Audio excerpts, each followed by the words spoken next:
William the Conqueror is famous for conquering England, but before that, he was known as William the Bastard. Because he was a bastard, he was also kind of a real dick, even more than his own son, whose name was Richard. Something I never understood though. Why didn't he just run the Meritocracy perk mid-war with Harold Godwinson so he could also claim the Kingdom of France? I guess he just didn't think of that. In today's video, we're going to end the 100 Years' War 400 years early, and it's only going to take us 10 years. Duke William's start is kind of interesting. We have a special casus belli against the Kingdom of England, which will grant us a lot of smaller titles, and we'll be able to redistribute them in any way that we want to. This increases the overall stability of things, so we can't really white peace this war, even though we'll still have a claim on England. If we press this claim, we won't actually have our capital in London, or it'll be a little bit more difficult for us to get our capital in London, and that makes England very unstable, so we need to make sure that we actually win this war. The primary thing preventing us from winning this war isn't actually Harold Godwinson, it's the fact that we need to claim the throne of the Kingdom of France before we win the war in England, or else we won't be able to have a claim on the Kingdom of France. To do that, we actually have to go to our lifestyle, select the stewardship and the domain focus, because we're going to go for the meritocracy perk. This will allow us to use the claim throne scheme against our liege, and it's super helpful. We're basically going to be fighting this entire war and waiting to unlock that perk, and then we have to do that entire scheme, and then we can finally win the war against England. But there's a couple of things that we need to get in order before we do that. For one, let's click on our liege here, and we need to modify our vassal contract. So basically what we want is council rights guaranteed, and we're going to raise our feudal levies to him. So once we do that, we can talk to him again, and we can demand a council position. We want to be the spy master because this will increase the chances that we're actually able to claim the throne against him. You'll notice that England is actually in two wars, one against us and the other against Norway. A lot of the times what happens when you're trying to stall out the war here is England will get conquered by Norway and then you'll be fighting a completely different person. The problem with fighting this person is Harold Hardrada is actually a very strong opponent. So what you want to do is you want to take away his alliances. The alliances that he usually grabs that are very lethal if he does get them are going to be with Sweden and with Denmark. So it's very safe to go ahead and just grab one of your daughters and marry them off to the King of Sweden, and then you can go ahead and do the same thing with the King of Denmark. It's just you have to send the King of Denmark a gift because he doesn't like you at first. But yeah, then just grab one of your daughters and marry her off to him. From here, press play really quickly. Wait for them to accept the alliances. And once they've accepted the alliances, you're going to immediately call them to war. Because if you call them to war against England, then Harold Hardrada won't be able to call them to war against England. This is going to be super helpful for you. One of the dynasty legacies I like to pick in this run is the Wanderlust dynasty legacy because it increases your diplomatic range by 30%, which gives us more availability to more different alliances. This can be super helpful for the run.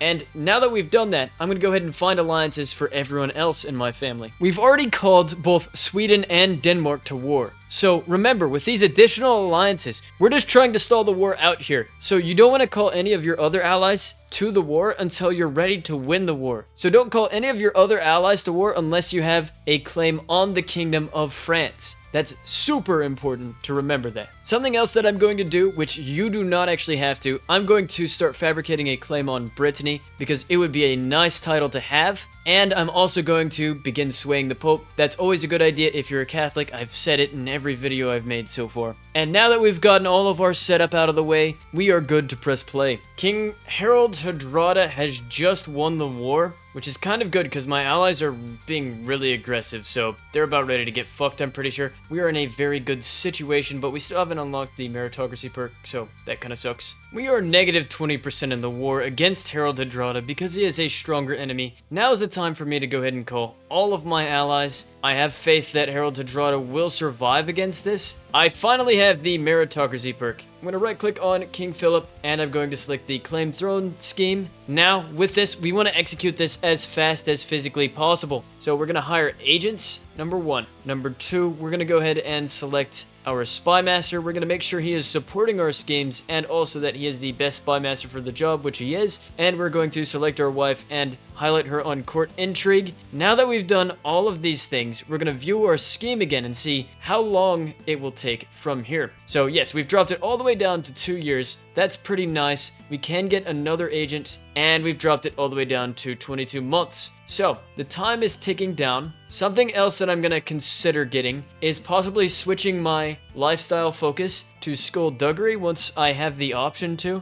because this will allow us to execute the scheme even faster. It does look like all of our allies are here, or at least a lot of them. I think we should have enough troops to defeat Harold Hardrada should we need to, so we're just going to go ahead and land on Cornwall and start fighting the war to win it, even though we probably won't have the throne claimed by then. It should only take us 15 months to do that though, so I believe that we won't be able to conquer England that quickly. This should be the perfect time for us to start. Alright, here he comes. We could help our allies, but I believe that would be a mistake, to be honest. Now we're going to push up a little bit, kind of skate by. As they're retreating, we're going to attack them, because chances are one of them is going to go into the water and the other is going to be left fighting, which is kind of perfect. Okay, this worked out. We greatly outnumber them, and now that we've gotten all of that percentage and kind of eliminated their armies, we're just going to chill out a little bit. We only have 11 months left, and we can invite more agents. We're at 70%. That's a bit dangerous of a percent chance. Okay, excellent. The scheme has fired off. If I click this, I have a 10% chance of failure and a 90% chance of success. Let's see what happens. I'm gonna press play. Let's go. Okay, we have the claim against France. This means that we are in the clear to go ahead and win this war. So let's do just that. Come on. Just have a little bit left to do. Full push, full push. All right, last push. We almost have this war. Fuck. Let's go. Okay, we've won the war. We have won England. Excellent. All right, we're gonna disband our army. So I'm actually going to switch to the Majesty focus because I need to recover some of my prestige. But another way we can do that is by creating duchies. Some good titles to hang on to are going to be Oxford. And what you'll want to do is actually develop Oxford quite a bit. That way you could start a university. And then something else you'll want to do is hang on to Gloucester, because that actually has a nice mine there. I'm going to grant away Bedford, and yes, it will be kind of excellent for us. So now when I press play, I'm just going to raise our troops, go help Sicily win their war that they need. So I've finally gotten out of my allies' war here. I'm now going to move my realm capital to London, which will be kind of helpful for us. And the way to kind of make England like you a little bit is you can take this decision to embrace English culture. However, I would like to remind you that we will be conquering France as well. And the problem with that is that we have high French acceptance right now. If we become English, that does drop to 0. So I would like to caution you, maybe don't switch that over, because our playthrough is different than the normal English playthrough. I don't know who this guy is, but he's now the King of France. I don't know what happened to the old King of France, but we will just go ahead and declare war on him once we get the chance. It looks like that would be a fame penalty. I have enough money to create the Hwissa, so I'm going to create the Hwissa,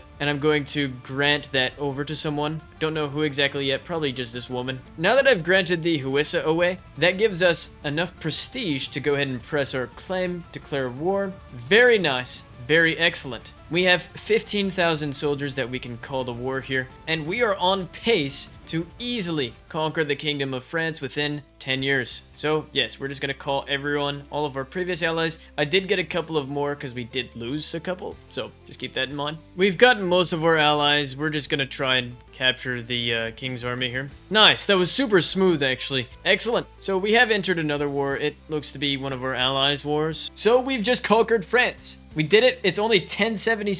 This is less than 10 years, and we've ended the 100 Years' War. Very nice, very easy. England is ours, France is ours. William the Conqueror, more like William the Winner. I don't know. Sorry, that was stupid as fuck.